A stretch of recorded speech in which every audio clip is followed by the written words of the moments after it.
Thirsty Taste Thursday, and I'm not going to be blending or cooking anything on tonight, but I will be talking to you all about getting yourself ready physically for 2026.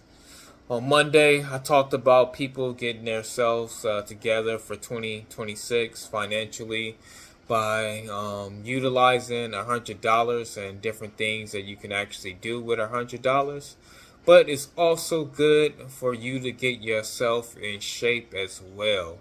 So it's very important that for 2026 that you not only get yourself together financially, but you also get yourself together physically. And before the new year actually comes around and start, you can get started now. Hey, so make sure you like, share, leave a comment on my video. And depending on where you're watching it from, go ahead and subscribe to my channel. And then too, go ahead and shop at my online store. You can definitely get you one of these hats, nice and clean, and more items as well. But enough of all of that. Let's get into the video. So one of the things that a lot of people start to actually complain about or start to speak about is that they can't actually get themselves in shape. You know, maybe they're trying to lose weight, maybe they're trying to put on some muscle, maybe they are just trying to make sure that they're physically fit.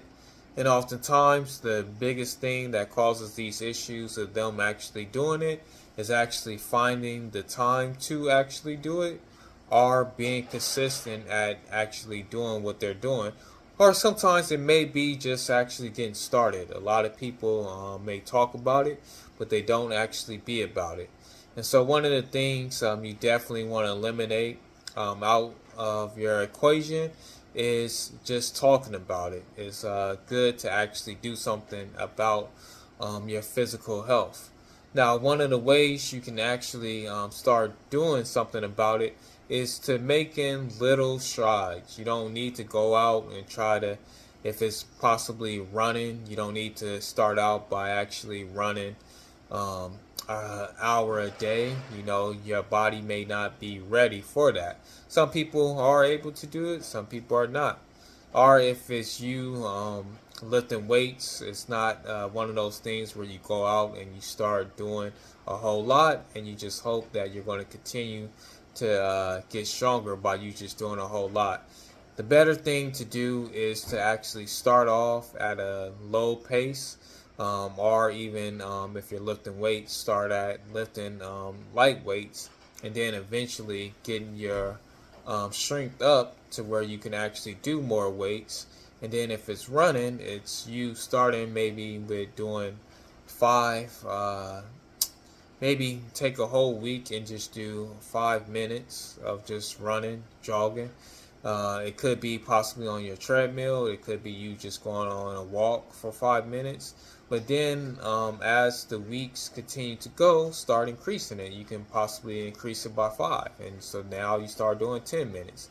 And then the following week, you start doing 15 minutes every day until you can work your way up to actually doing a whole hour. So it's the same too with lifting weights, or even if you're doing push-ups, sit-ups.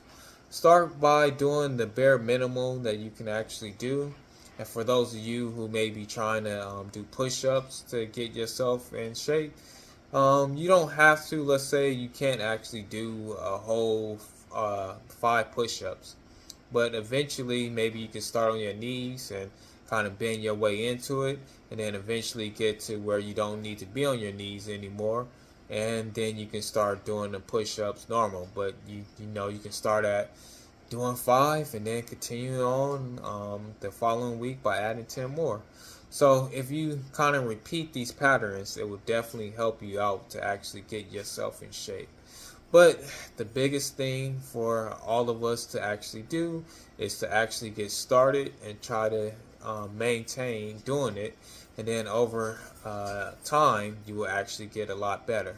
Now, it's good to actually start now and start trying to get yourself in shape, because once the new year rolls around and we hit January, Everybody's thing is going to be, let me start kicking in this gear to actually get myself in shape for 2026.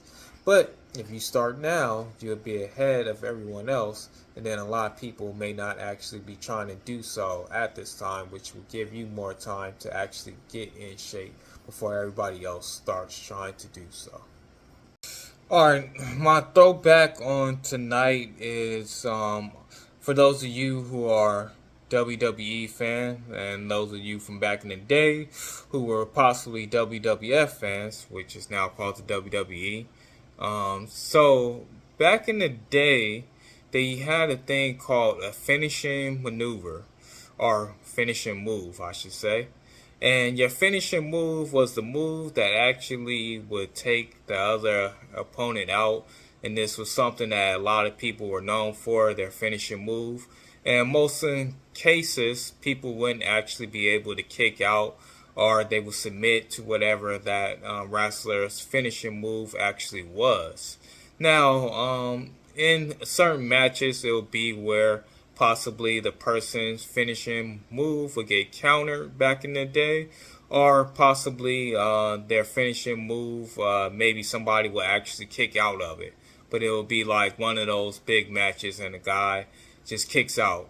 For reference purposes, for those of you who are back in the day fans, you remember when Ultimate Warrior got hit with the big boot, but Hogan went for the leg drop and the Ultimate Warrior jumped up. Or when Shawn Michaels was about to kick Steve Austin with the super kick at WrestleMania, and then Steve Austin caught his leg and spun him around and hit him with the stunner. Now, also just sticking with Shawn Michaels, for those of you who have been fans for a while, when Shawn Michaels got tombstoned by Undertaker and he kicked out of the tombstone, then Undertaker picked him back up, tombstoned him again, and that was a wrap. Shawn Michaels' career was over after that. So, oftentimes back in the day, people finishing moves was their actual finishing move. A lot of people didn't kick out of them, and it was either sometimes they got countered, or the person maybe kicked out of it once, but in the case of Shawn Michaels, the second time they didn't kick out of it. Now, I say all that to say, I noticed now, I watched the WrestlePalooza this past weekend, and you seen where Brock Lesnar did his finishing move like 5 times on John Cena. And now this has been a current thing in the WWE now, where it seems like people use their finishing move multiple times and the people still somehow kick out every so often. And it's just one of those things where I feel like it's making people's finishing moves not really look like finishing moves anymore, and it's just making it not look like anything good, because it's like, okay, how great was their finishing move if they just did it 3 times and a person just actually kicked out of it. It doesn't make it look like that much of effect anymore. And so I feel like it's really hurting the finishing move movement, because it's just one of those things like, hey, well, if you use your finishing moves like 3 times and somebody still kicks out of it, then how great was your actual move? And all the times you used it in the past, that just means that it was nothing. So basically, to me, it's making things weak with WWE, and I think they need to get back to, hey, if somebody hits their finishing move, then if they hit it 2-3 times, a person shouldn't actually kick out of it. But then too, I don't know if it's just because the wrestlers don't really have anything else to offer the crowd. Back in the day, they used to have a lot of other moves that they would do before they actually got to their finishing move, which would make the crowd really get into it. And in today's time, it looks like they don't really have a whole lot to offer the crowd outside of their finishing moves. I could be wrong.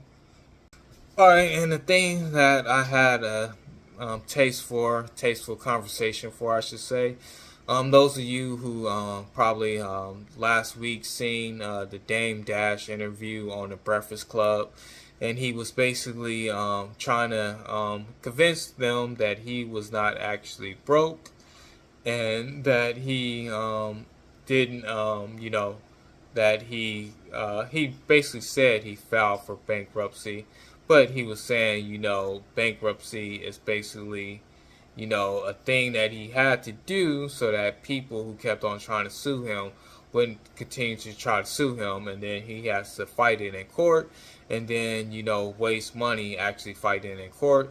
And I thought it was a conversation that definitely could have been better than what it was.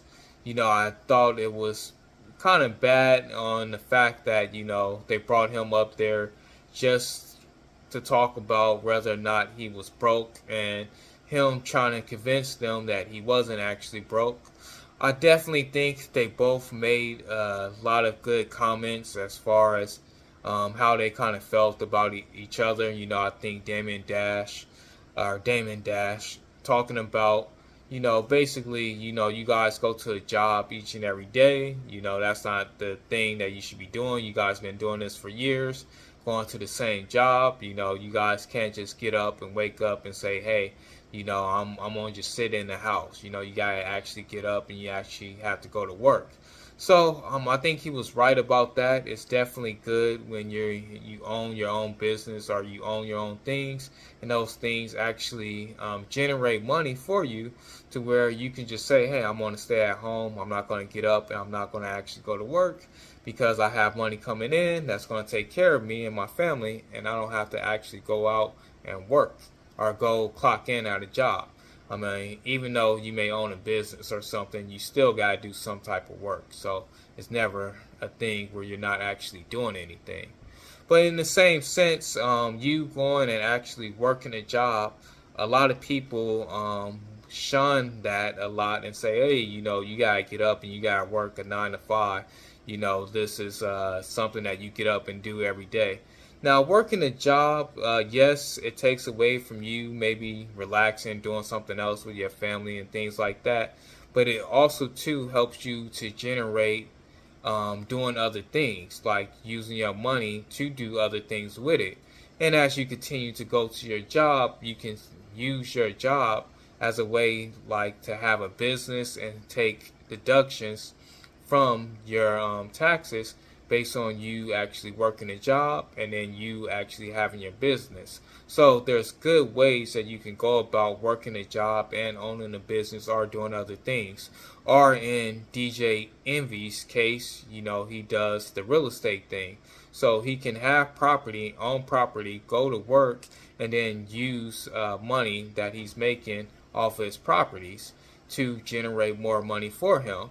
And then also too, with Charlemagne, he is able to get book deals and sell books and do other shows where he's able to generate more money based off of the job he does at the Breakfast Club, which has made him a popular figure, and a lot of people recognize him.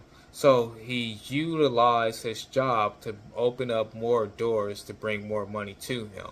So I think with a lot of the things that was said in the interview, it was some good things, some bad things, but overall, I think it was sad to see them, going at each other the way that they were, when they could be definitely building each other up and helping each other to stay up. And then I think it's important too that for people who have done big things like Dame did in the past, it shouldn't be one of those things where people, and some of the things he's done in the future, let me see, or is doing currently, it should be one of those things where we shouldn't look down on those people just because maybe they fell off, or maybe their money isn't where it used to be, or they're not able to do the things how they used to do. We should take a lot of their information that they give us in as key things, because this can help us out, and then we can definitely learn from some of the mistakes that they had. But as always, this is another Thirsty Taste Thursday. Yeah, but make sure for getting yourself together financially, spiritually, mentally, and physically. You should start preparing yourself for these things. before 2026 comes on us. You know, a lot of people are going to try to do it once the new year starts. This is always a push that people start going for. But for the month of October, as we get ready for October to come up, start pushing yourself to start getting those things together: your finances, your mental, your spiritual, and definitely your physical body. But as always, I know what I like and I know what I want, so don't worry about my taste.